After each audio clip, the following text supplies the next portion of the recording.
Bienvenue dans Parole du coin, le podcast où les proverbes prennent la parole et la vie quotidienne devient une leçon de sagesse. Ici, chaque épisode est une invitation à réfléchir, à ressentir, à observer le monde autrement à travers ces petites phrases populaires qui en disent très très long. Installez-vous, ouvrez l'esprit et laissez parler la parole du coin. Parole du coin. Le coin de la bonne parole. Et oui, maintenant faisons place à la sagesse du jour. C'est un proverbe, certes, c'est une phrase transmise de bouche à oreille qui est simple en apparence, mais profonde comme un puits sans fond. On va l'écouter, on va le décortiquer, on va voir comment il résonne dans nos vies d'aujourd'hui. C'est quoi ce proverbe? Une seule main ne peut pas tenir un fagot de bois. Parole du coin. Le coin de la bonne parole. L'étude des maximes populaires révèle souvent des vérités profondes sur l'organisation humaine face aux contraintes du monde. Aujourd'hui, le point de départ de la réflexion est le proverbe africain universel dans sa sagesse. Une seule main ne peut pas tenir un fagot de bois.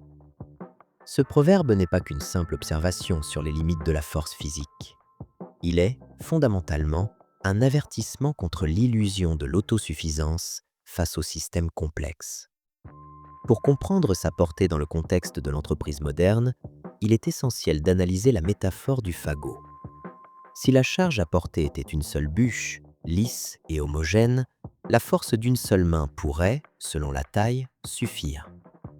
Mais le fagot est, par définition, un paquet de brins. C'est une charge non homogène et disparue, dont la difficulté réside moins dans le poids global que dans l'effort constant et multidirectionnel requis pour maintenir ensemble des éléments qui cherchent naturellement à se disperser. Métaphoriquement, le fagot représente les défis modernes auxquels font face les organisations, notamment le stress cumulé des crises, l'hétérogénéité des équipes ou la complexité croissante des marchés. Tenter de le porter seul est voué à l'épuisement, non pas tant par un manque de muscles, mais par un échec de contenance et de gestion de la disparité. L'échec de la main seule n'est pas un manque de force, mais un échec de la cohésion. L'hypothèse que soutient cette analyse est que ce proverbe alerte sur l'incapacité de l'action individuelle à gérer simultanément la pression, la dispersion et la nécessité de cohésion, des facteurs qui définissent l'environnement organisationnel actuel. Pour appréhender pleinement la signification du fagot de bois, il est impératif de se référer à la conclusion de l'épisode 4, publié le 17 août 2025, qui traitait du dilemme « Seul, on va plus vite, ensemble, on va plus loin ». Parole du coin. Le coin de la bonne parole. L'épisode 4 avait posé le problème de la portée, de la distance parcourue. L'individu est rapide, capable d'une exécution fulgurante, mais sa performance est souvent volatile et insoutenable. Le collectif, s'il est plus lent dans sa phase initiale de mobilisation, garantit l'atteinte d'objectifs situés à une plus grande distance. L'épisode 12, cet épisode, aborde désormais le problème de la tenue, de la charge et de la durabilité. Si aller vite seul est une tactique de sprint, tenir le fagot ensemble est une stratégie de fond. L'efficacité individuelle permet de gagner des batailles ponctuelles, mais la force collective est la seule garantie de remporter la guerre de la pérennité. La force nécessaire pour maintenir le fagot serré est l'exigence de rigueur et d'alignement. Les études en psychologie organisationnelle et en management montrent que c'est cette rigueur qui permet de renforcer la prévisibilité des résultats, de favoriser l'apprentissage continu et de garantir la durabilité de la performance. Une organisation qui dépend d'un seul individu pour gérer une charge complexe est intrinsèquement fragile. Le syndrome de la main seule se manifeste particulièrement dans le leadership. Les échecs de transformation organisationnelle sont directement liés à l'incapacité des dirigeants à se transformer consciemment, individuellement et collectivement. Tenter de porter le fagot seul est symptomatique d'un système de leadership immature et défaillant. La main unique cherche le succès tangible à court terme, mais l'analyse des transformations manquées révèle que ces succès ne perdurent pas sans un système mature et pleinement opérationnel. La force du collectif est de créer cette infrastructure de soutien. Le contraste entre rapidité et solidité mène à une conclusion essentielle sur l'alignement comme vitesse durable. La solidité collective n'est pas l'opposé de la vitesse, mais la condition de la résilience rapide. Une entreprise doit être résiliente, capable de réagir, de répondre et de se rétablir aussi rapidement que possible. Si l'individu va vite, il ne peut garantir l'alignement de toute l'entreprise. L'alignement collectif, bien que plus exigeant à construire initialement, permet un rebond post-choc exponentiellement plus rapide.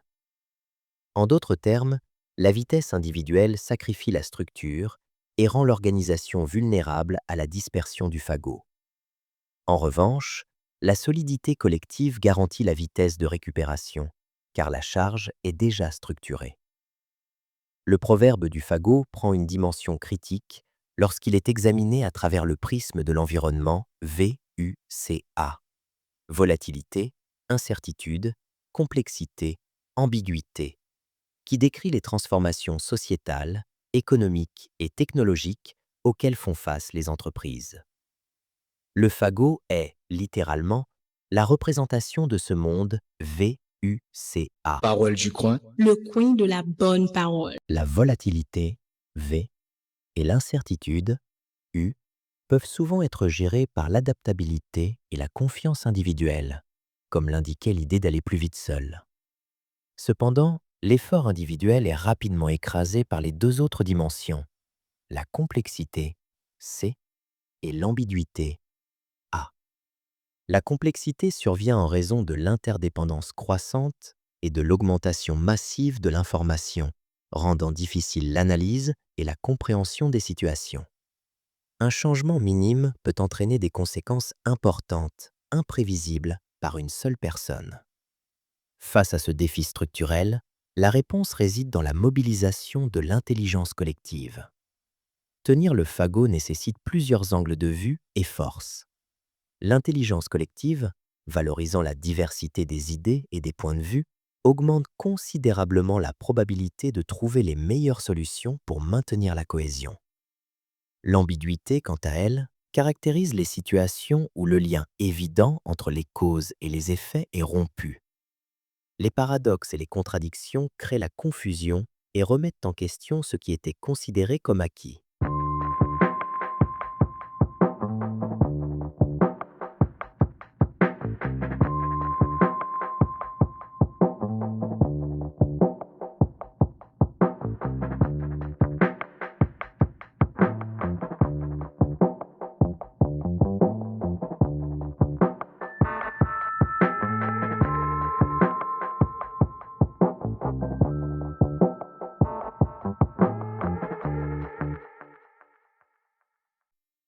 Dans ce contexte anxiogène où les repères sont perdus, le collectif n'est pas seulement un soutien physique, il est un soutien psychologique.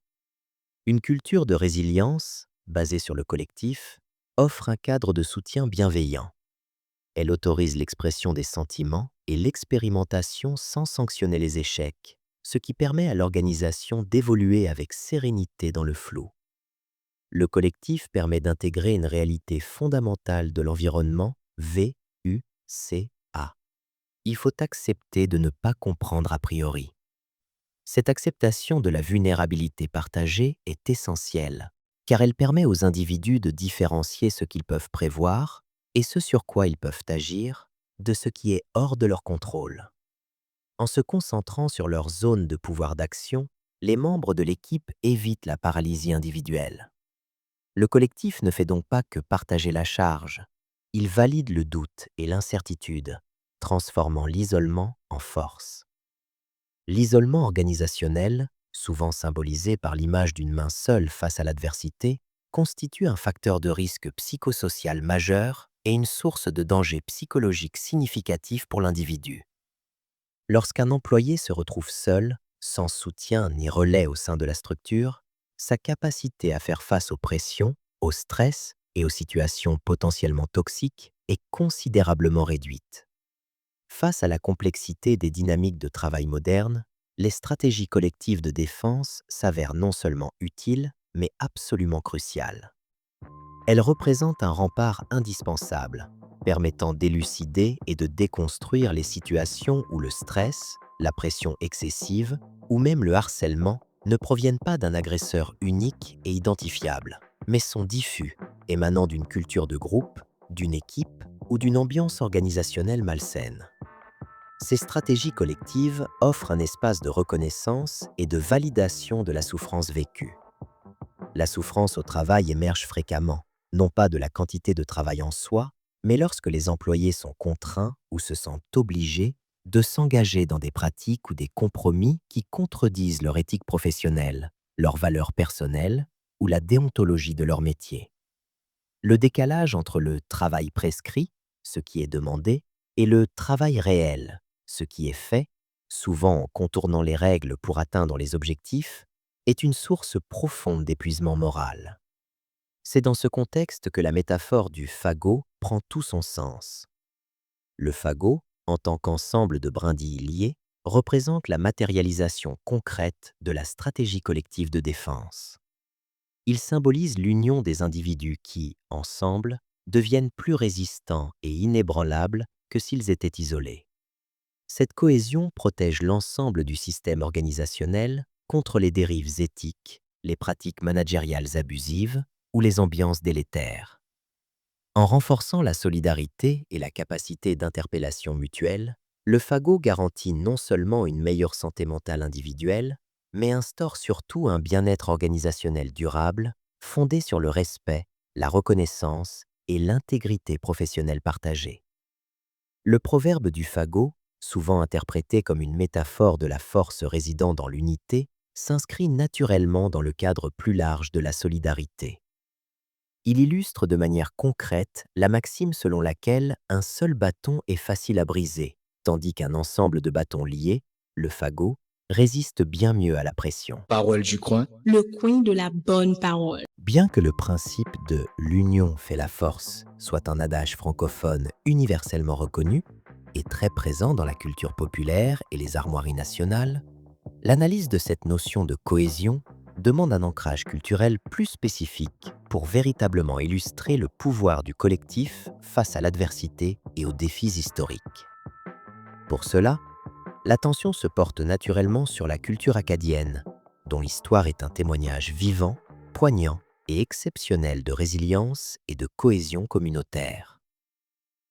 L'expérience de la déportation, ou Grand Dérangement, 1755 à 1763, a mis la survie de cette communauté à rude épreuve, nécessitant un attachement indéfectible aux valeurs d'entraide, de préservation de la langue et de la foi, et de reconstruction collective. Dans le contexte acadien, le proverbe du fagot prend une signification encore plus profonde. Il ne symbolise pas seulement la force contre la rupture, mais la persévérance identitaire et la capacité à refaire communauté malgré la dispersion et les tentatives d'assimilation. L'histoire acadienne démontre que la solidarité n'est pas un simple idéal, mais une stratégie de survie essentielle et un pilier de la renaissance culturelle. La recherche d'un proverbe acadien exact, qui signifierait « une seule main ne peut pas tenir un fagot de bois », ne révèle pas de dicton traditionnel direct immédiatement évident.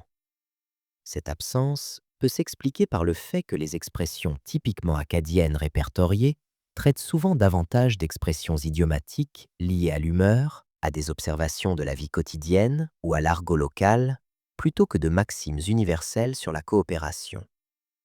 Le patrimoine oral acadien, bien que riche, se concentre parfois sur des nuances spécifiques à son contexte culturel et historique. Cependant, malgré l'absence d'un proverbe direct, le concept de force collective et de solidarité est intrinsèquement ancré dans l'identité et la mission culturelle acadienne. L'histoire de la déportation et la lutte constante pour la survie et la reconnaissance ont fait de l'union une nécessité vitale.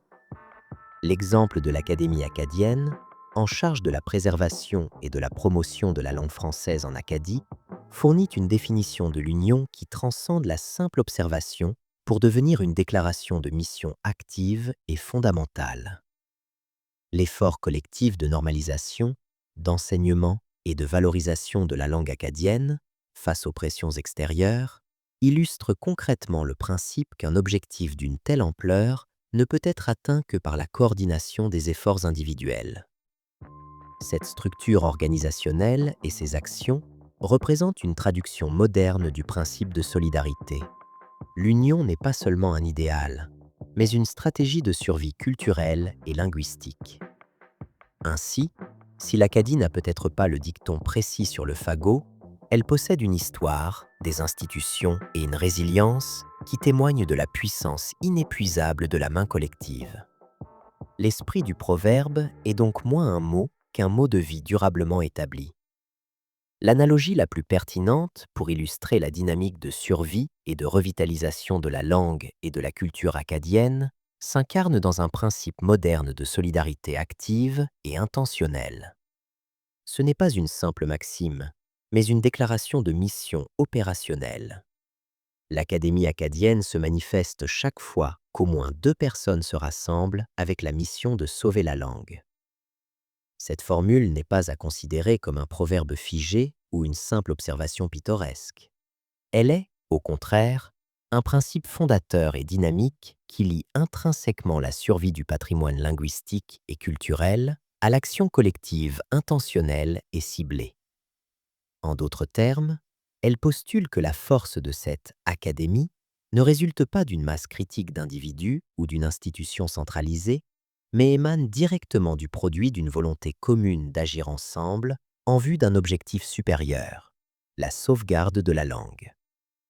L'implication sociolinguistique et organisationnelle de cette définition est capitale et profonde. Elle rompt avec les notions passives de l'entraide, se distinguant radicalement d'une simple observation de la nature ou d'une croyance en une aide extérieure, à l'image de la pensée que le ciel aidera celui qui s'aide. Il s'agit, au sens le plus fort, d'une déclaration de mission proactive et autodéterminée. Ce principe renforce l'idée fondamentale que la collaboration pour tenir le fagot, une métaphore traditionnelle de la solidarité et de la mutualité, est avant tout un acte intentionnel, conscient et orienté vers la préservation ou l'atteinte d'un but transcendant. La véritable force collective acadienne, celle qui assure sa résilience face aux défis d'assimilation, n'est pas une donnée passive. Parole du coin. Le coin de la bonne parole. Elle est le résultat d'une volonté de survivre ensemble, de s'organiser pour la survie et de manifester cet engagement par l'action concertée. En agissant ainsi, ce principe devient un modèle parfait de résilience organisationnelle. Il décentralise la responsabilité de la survie linguistique, la plaçant entre les mains de la communauté elle-même, la transformant en une structure distribuée, capable de se reformer et de s'activer dans n'importe quel contexte où la mission de sauvegarde est reconnue et partagée par au moins 2 volontés. L'Académie n'est pas un lieu, mais un état d'esprit et un acte de ralliement. Le management de la résilience face à l'environnement VUCA, un acronyme basé sur les théories de leadership de Warren Bennis et Burt Nanus, volatilité, incertitude, complexité, ambiguïté, doit être ancré dans un nouvel état d'esprit fondé sur des valeurs collaboratives. Le modèle acadien démontre que ces valeurs ne sont pas un ajout optionnel, mais des éléments identitaires. La solidarité est essentielle pour mieux accepter l'expérience, mieux comprendre la situation de crise et ultimement gagner en efficacité et en sérénité. L'union n'est pas un moyen, mais l'objectif identitaire même. Le proverbe « une seule main ne peut pas tenir un fagot de bois » n'est pas seulement un constat, c'est un guide pour la gestion des crises. L'acte de maintenir le fagot ensemble est la matérialisation physique des 3 phases distinctes du processus de management de la résilience: l'absorption, l'adaptation et le rebond. L'absorption est la première étape du processus de rebond. Elle consiste à résister au choc, à éviter l'effondrement ou l'abandon face au traumatisme vécu. Dans la métaphore du fagot, l'union des mains est l'outil d'absorption. Le choc, la dispersion imminente du fagot, est amorti par la force partagée. Cela permet aux membres de l'organisation de travailler sur la gestion des émotions partagées. La force collective permet d'admettre le choc, d'accepter ses émotions et de gagner en perspective pour pouvoir réagir. Si une personne s'effondrait sous la charge, les autres mains prendraient le relais instantanément. maintenant le fagot stable pour éviter la paralysie totale du système. L'adaptation suit l'absorption. Son but est de trouver rapidement des solutions adaptées à la situation traumatisante afin de préserver la survie et de se préparer à rebondir. Pour s'adapter, il faut non seulement tenir la charge, mais potentiellement lâcher l'ancienne façon de la tenir, réajuster les liens.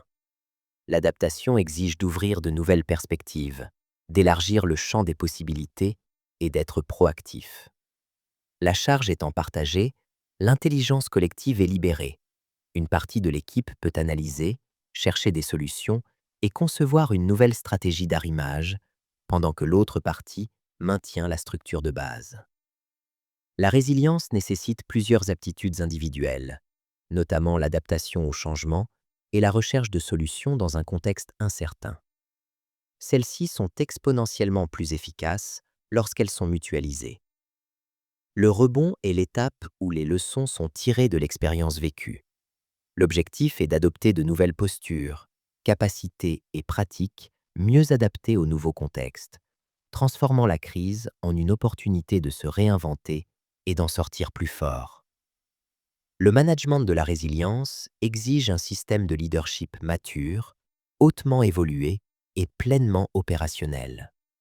Le rebond, pour être efficace, doit renforcer ce système dans son ensemble, garantissant que les succès ne sont pas éphémères. Le fagot, une fois resserré, est plus solide qu'avant. La force n'est pas seulement rétablie, elle est augmentée, car elle est basée sur une meilleure connaissance collective de la charge et des méthodes de cohésion. La résilience est intrinsèquement basée sur la confiance. Confiance en soi, confiance dans les autres et confiance dans un futur meilleur. La force collective, tenant le fagot, est l'incarnation de la confiance en l'autre. Cette confiance mutuelle est la base psychologique permettant la persévérance nécessaire pour surmonter les obstacles et apprendre des erreurs et des échecs. Le collectif fournit l'énergie morale et structurelle nécessaire à cette persévérance. L'analyse des deux proverbes fondamentaux, la rapidité individuelle et la solidité collective, offre une vision nuancée de l'efficacité organisationnelle. L'épisode 4 nous enseignait que la vitesse est un atout tactique, tandis que l'épisode 12, cet épisode, confirme que la solidité collective est la stratégie fondamentale. La main seule peut parcourir un chemin simple rapidement, mais elle est incapable de gérer la complexité et la charge non homogène du fagot. Le fagot représente non seulement le poids des défis, mais la cohésion indispensable à la survie et au développement dans un monde VUCA. Le rôle du leader et de l'équipe n'est pas de simplement partager la tâche, mais de passer de l'efficacité individuelle rapide à l'efficacité collective durable. Le proverbe akkadien, définissant l'académie par le rassemblement d'au moins 2 personnes pour une mission commune, illustre que la force n'est pas une simple agrégation de capacités, mais un acte de volonté et une déclaration d'intention.